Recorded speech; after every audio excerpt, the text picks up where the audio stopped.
So Super Mario Bros. Was a massive hit, and in other news...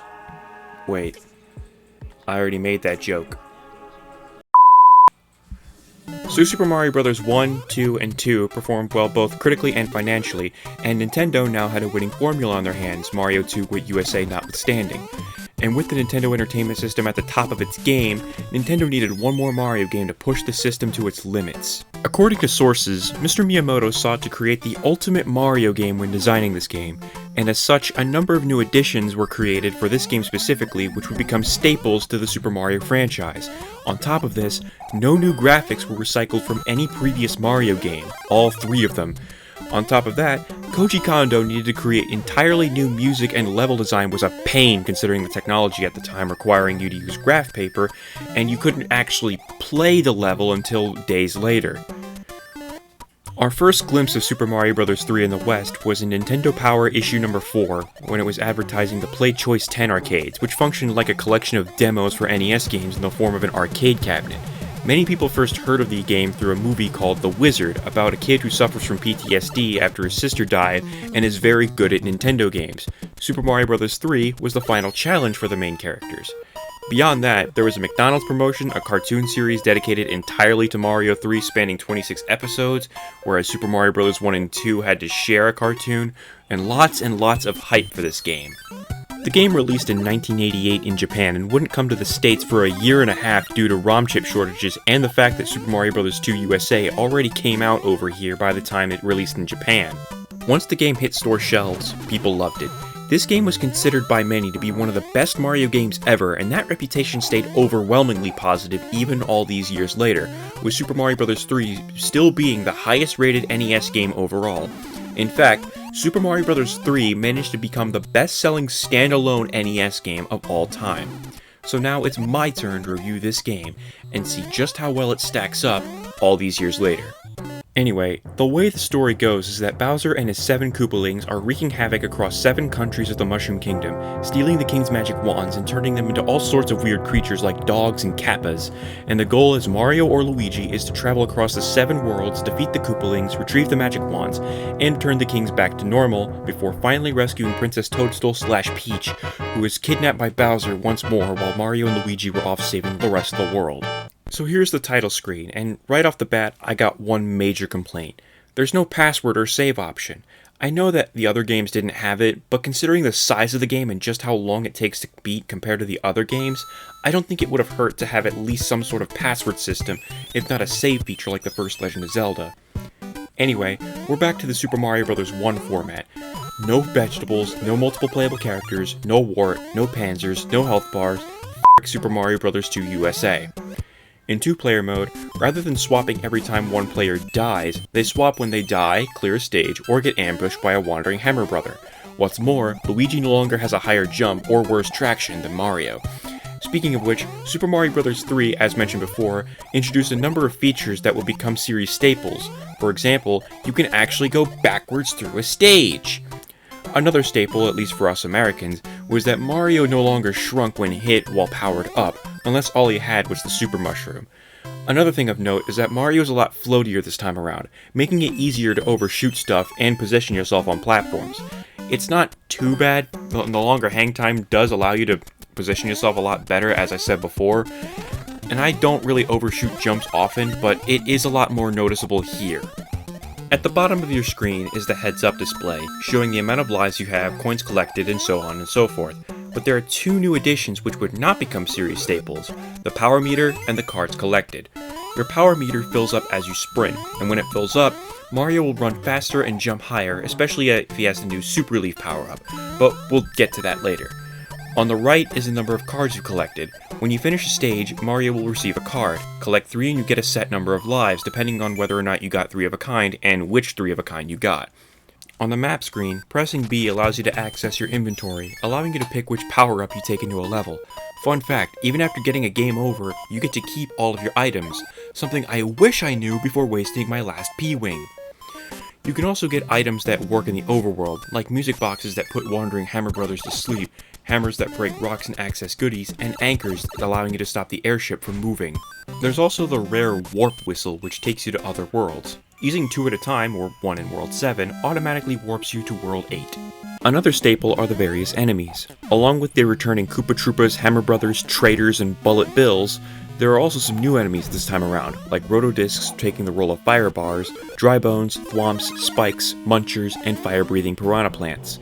Another two notable enemies are Chain Chomps, who were inspired by a dog that tried to attack Mr. Miyamoto as a child, and Boos, who were inspired by Takashi Tezuka's wife who got mad at him for working long hours when she's usually a shy, quiet woman. But Mario's got some new power-ups to aid him on this adventure.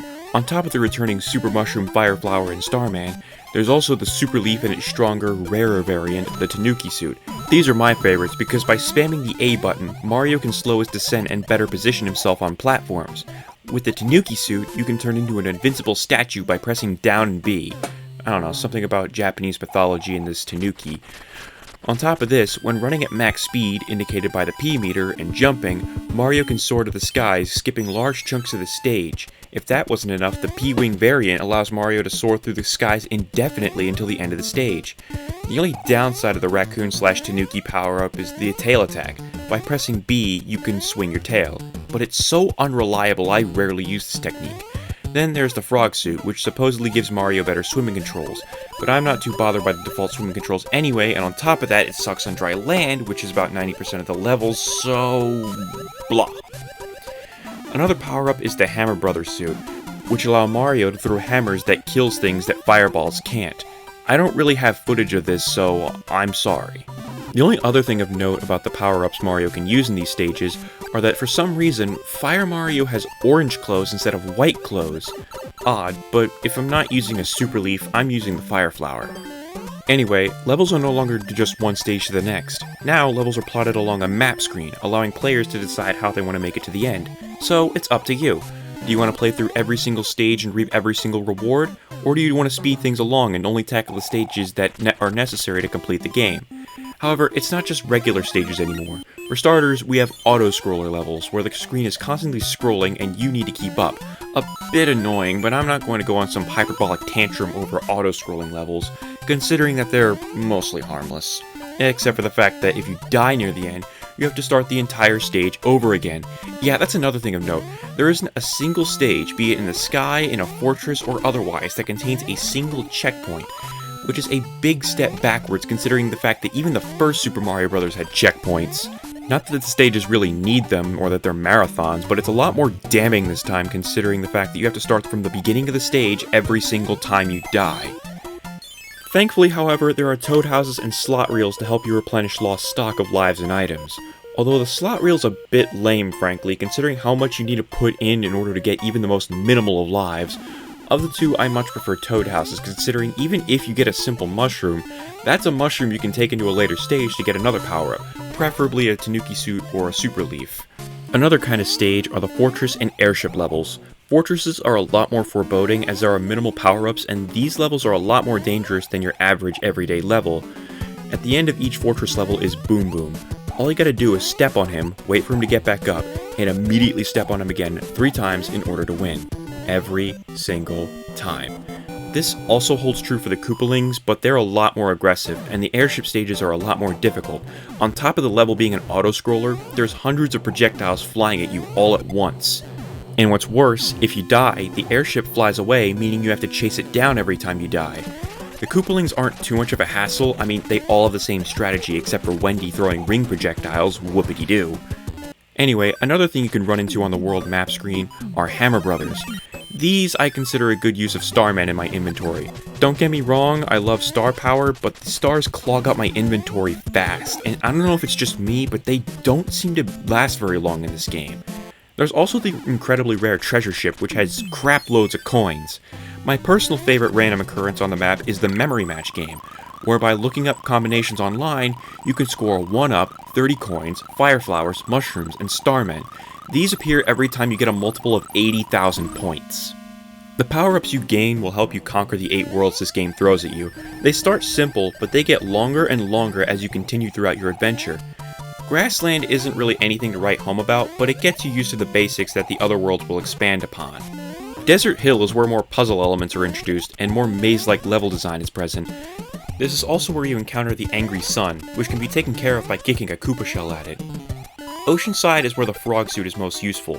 but that's only when you're not being harassed by Big Bertha, the giant fish that can up and down one life. And killing with the fireball doesn't help, because it decides to keep coming back like that one annoying friend in the Discord server who you can't really ban, but good lord are they annoying. What? What? Moving on, Giant Land is a lot of people's favorite world, and I'm among those people. It's not only the fact that everything is giant, but you are not getting this high quality sprites anywhere else on the NES. In fact, Super Mario Bros. 3 has got to be the best looking game on the NES. While we're on the presentation, because I like talking about the graphics and sound alongside each other, this game has an amazing score. Good grief, I could listen to this OST for hours and not a single song really gets on my nerves. Anyway, back on topic. World 5 is odd to say the least. It starts out with this normal grassland with chain chomps and munchers, but then you climb this tower that looks like Purgatorio, where you ascend into the sky. Iceland is slippery. F this place. I don't know why, but I decided to skip Pipe Maze as well. I mean, I was still having fun, but I don't know, I guess I just really wanted to move on. World 8, strangely, has the least number of regular levels. Just 2 normal stages and a fortress before you progress to the final boss. Except it's not that simple. You see, there are so many tank and airship levels to trek through before you even get to World 8-1. On top of that, there's 3 spaces that can drag you into a mini level where you can score a super leaf at the end. The final level is kind of a marathon, but I enjoy it. It really does feel like the perfect end level to cap off this game.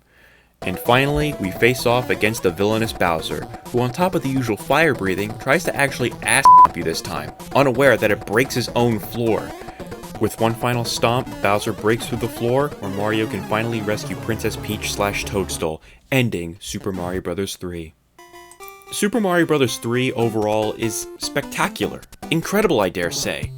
Despite my problems, I still had fun all throughout the game. Super Mario Bros. 3 wasn't just an excellent game, but without it, we might not even have Doom, Wolfenstein, or any other id Software game, as John Carmack's attempted PC port of Super Mario Bros. 3 inspired him to create more revolutionary PC titles like Doom, and without Doom, we wouldn't have Call of Duty or Halo. It's one of my favorite NES games for a reason. It's incredible. You know a game is good when you can find traces of its influence in every subsequent mainline Mario game. And if you think Super Mario Bros. 3 is good, you haven't seen anything yet, because next time we meet, we're talking about Super Mario World for the Super Nintendo. Now, we graduated from power to superpower. That's why my final rating for this game is a Super Leaf out of 10. With that said, I'm BlueBladerBot, and here's to more fantastic Super Mario adventures. God bless.